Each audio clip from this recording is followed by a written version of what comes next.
তেঁতুলের বীজ পৃথিবীর একটি অন্যতম সর্বশ্রেষ্ঠ যৌন শক্তিবর্ধক উপাদান।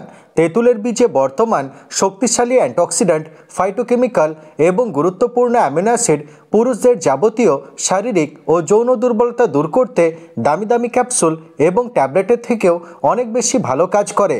আজকের এই ভিডিওতে হারিয়ে যাওয়া যৌন শক্তি ফিরে পেতে তেঁতুলের বীজের আশ্চর্যজনক উপকারিতা এবং খাওয়ার সঠিক নিয়ম সম্পর্কে সংক্ষেপে আলোচনা করব। তেঁতুলের বীজে বর্তমান জিঙ্ক, কপার এবং সেলিনিয়াম টেস্টোস্টেরন হরমোনের উৎপাদন বৃদ্ধি করে এবং বীর্যের ঘনত্ব বাড়ায়। আয়রন এবং ফলিক অ্যাসিডে ভরপুর তেঁতুলের বীজ পুরুষদের যাবতীয় শারীরিক ও যৌন দুর্বলতা দূর করে।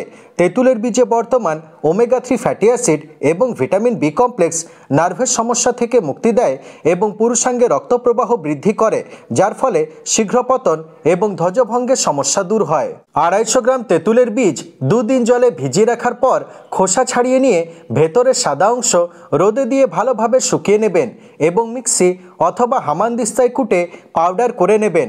প্রতিদিন সকালে নাস্তার পর এবং রাত্রে খাবার খাওয়ার পর 1 কাপ হালকা গরম দুধে 5 গ্রাম এই পাউডার মিশিয়ে খেলে অসাধারণ যৌন পারফরমেন্স ফিরে পাবেন আপনি।